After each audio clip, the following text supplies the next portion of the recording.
The Lakers might have survived to see the second round, but for 72 hours, the world watched a 3-1 lead nearly vanish in a way that should have been impossible. If you think Game 6 fixed everything, you're looking at the wrong data. The Lakers just blew a 3-1 series lead to a team whose entire starting lineup is younger than LeBron's NBA career. That number hits different. LeBron James is 41 years old. The Houston Rockets, a squad built on raw athleticism and no playoff scars, just pushed the Los Angeles Lakers to the absolute edge of elimination. And here's what nobody wants to say out loud. The moment this series started collapsing isn't when the Rockets got hot, it was when LeBron got comfortable. Stick around, because the one statistic from Game 5 that every analyst is ignoring tells you everything about why this isn't fixable. The common assumption is that when the Lakers lose, it's because LeBron's supporting cast failed him. That narrative is comfortable. It's also statistically bankrupt. In Games 4 and 5 combined, LeBron shot 9 for 28 from the field. That's a 32% conversion rate. His turnover count across those two games hit 11. 11 turnovers. That's not a supporting cast problem, that's a lead weight strapped to the team's chest. And then he walked out of the locker room after Game 5 without answering a single question. Not one. Understand what that silence means. This is the same man who spent 2 decades weaponizing the media. Post-game pressers were LeBron's theater. Controlled, calculated, deliberate. When that control disappears, when he walks past the cameras and says nothing, that tells you the internal damage is real. Championship leaders don't go quiet under pressure, they get louder. Now here's the open loop that should terrify every Lakers fan. The coaching staff has no answer, and the front office knows it. The defensive adjustments Houston made after going down 3-1 weren't complex.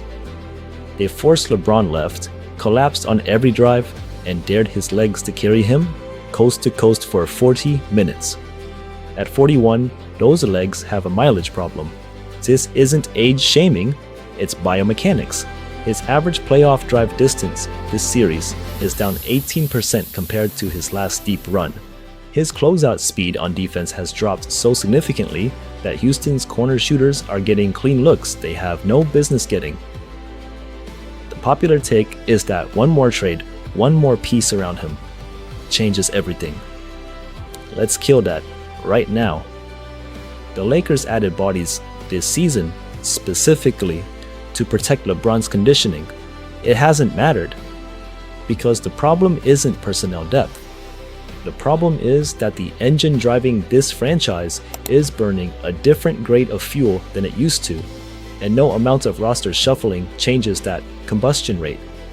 But here's the detail nobody is talking about, and this is the thing that will still be echoing when this postseason is over. LeBron's usage rate in this series is sitting at 34.2%. That means the ball is in his hands on over a third of every Lakers possession. For a player whose shot selection has visibly deteriorated under fatigue, that number isn't a strength anymore. It's structural dependency. The Lakers built their entire offensive architecture around a 41-year-old's ability to make decisions under pressure at peak physical output. That architecture has a fatal load-bearing flaw. Houston didn't expose a weakness, they exposed a foundational miscalculation. The Rockets are now playing with pure, unburdened confidence.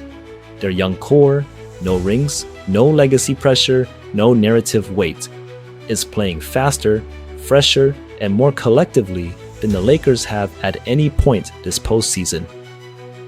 When energy beats experience in a 7-game series, the league is supposed to do something with that information. It usually doesn't. It usually reaches for the mythology. Here's what this moment actually is. This is the clearest, coldest, most data-confirmed evidence that the LeBron James era of franchise rescue operations is finished. Not declining, finished. The Lakers are 1 game from elimination, not despite LeBron, but because the entire organizational identity is so fused to him that there is no functional basketball team underneath the legacy.